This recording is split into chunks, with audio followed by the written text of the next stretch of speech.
Hey, welcome to Turn It Up a Notch Tuesday on Wednesday.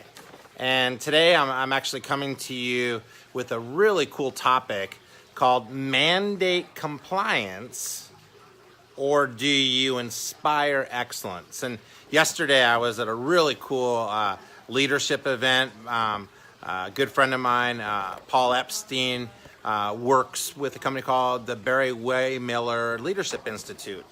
And as Paul was a former leader with the San Francisco 49ers, Al Guido, the president of the company, came and did a little question and answer session and talked about leadership. And one of the comments that Al made was, this is something that he looks to do in his company, and it is a really important thing. And I want to talk about that today because both of them involve trust.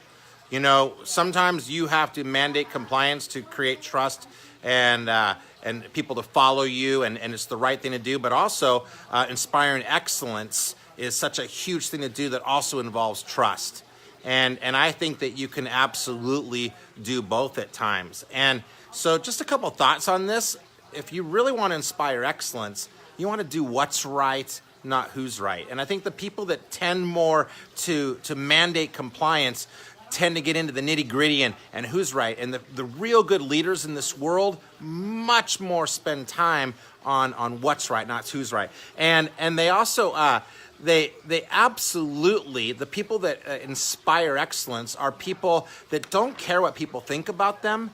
They're more concerned about being respected than being liked. And often if you earn that respect, people will like you. And again, I talk about this many times on my Turn Up a Notch Tuesdays. It's the either and mentality of doing either and versus either or.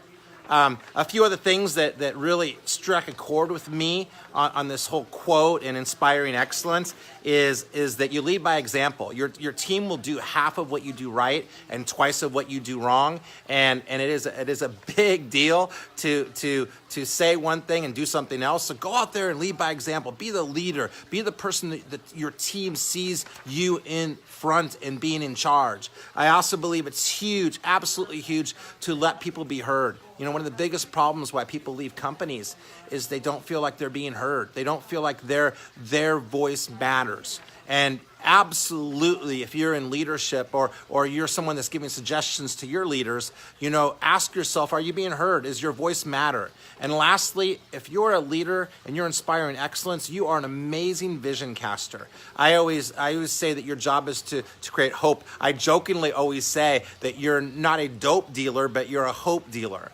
So these are just a few thoughts today about the quote that Al Guido said yesterday. Are you a person that absolutely mandates compliance, or do you inspire excellence? And I believe you should do both if you can. Do either and, but be more on the side of, I'm an inspirer of excellence. There's a message for today. Welcome to Turn Up a Notch Tuesday. We'll see you again next week.